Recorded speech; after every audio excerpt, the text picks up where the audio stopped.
Hello guys, my name is Mubashir Ansari and today we are going to watch the market snapshot like what happened in this week. So let's start with the domestic one.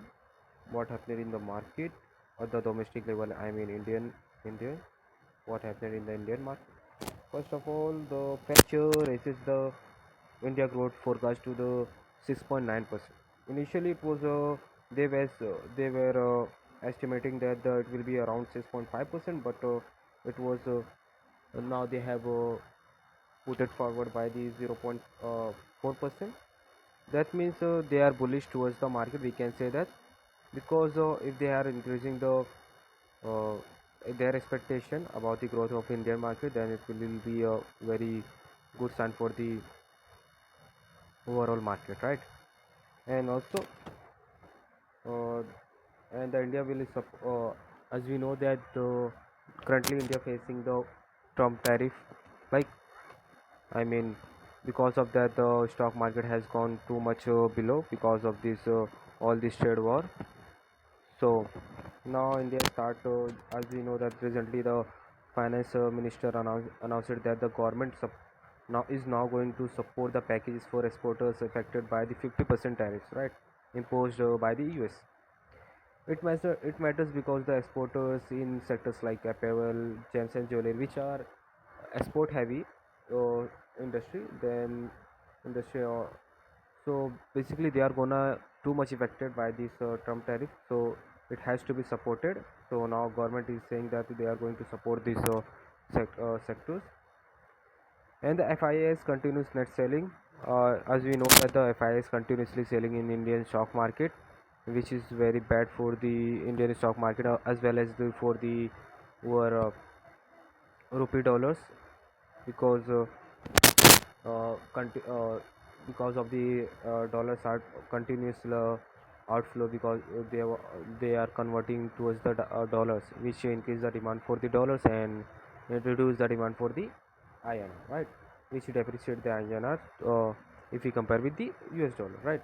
Which is depreciating dollar, and also they are continuously withdrawing their money, which will also affect the overall market. In September, only in September they have withdrawn around 10,782 crores in Indian equities so far this September, right? Inflation edges up, but rate cuts were still alive, right? Indian inflation has ticked up slightly, but analysts believe that GST cuts and falling food inflation will likely bring the inflation down, keeping rate cuts expectation alive. Fiscal discipline and depth to GDP framework gives bond market confidence because as we know that the government reaffirmed the fiscal deficit target of 4.4% of GDP and is moving towards the formal debt to GDP framework. And as we know that there is a Punjab flood crisis is going on, which as we know that the Punjab is the major kharif crops. They plant major kharif crops and this type of initial goods are included in the consumer price index. If there is a flood is going on, which eventually leads to the increase in the prices of the kharif crops, which leads to the higher consumer price index, right? Inflation is going to be up, so RBI has to do something with that. It was all about the domestic one. Let's see about the global market, right? So let's first watch the S&P 500. So overall we can see the S&P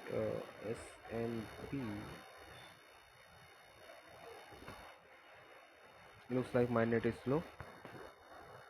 So let's start the video. Even thought that it is loading. No, it is already up there. So Nasdaq hits a record high as we can see that the S&P also going. It is touching it is all-time high. We can say that. Look at that 3-month chart. The today's net is too much slow. I don't know why, but anyways, what we can do about that? We can we cannot do anything about that. Anyway, look at that. It is S&P 500 is it is all time high, and also the Nasdaq is was around, I as of my remember, it is was around $24,000, 24,100 I think. So basically, Nasdaq hits record time high, markets high Federal Reserve meeting, right? Because there is a US Nasdaq notices record high closures and investor anticipated the upcoming Fed meeting. General expectation is a rate cut is going to be happen, but markets are sensitive to labor market signals and inflation.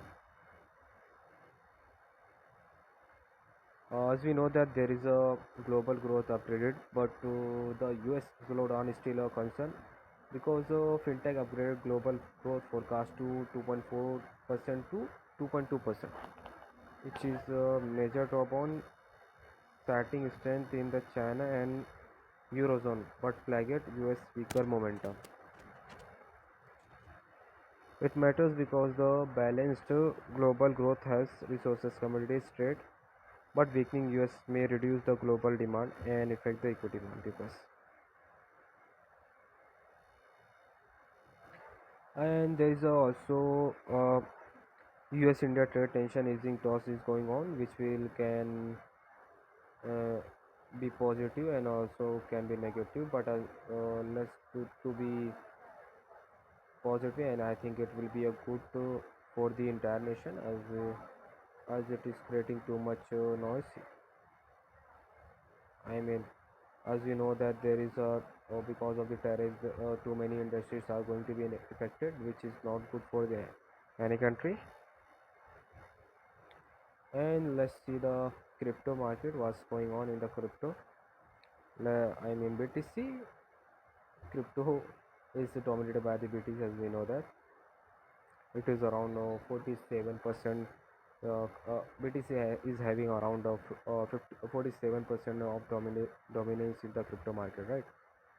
So uh, currently the BTC price is around $115,000 because of the Fed rate is investors are expecting that there is going to be a Fed rate cut is going to be happen, which is good for the liquidity asset like BTC.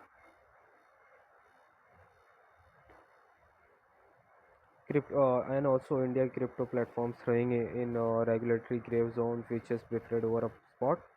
And as we know that nowadays India also started accepting the cryptos, which is a very good sign for the company, for the crypto market, because India is a huge market for any industry, any asset, and for everything.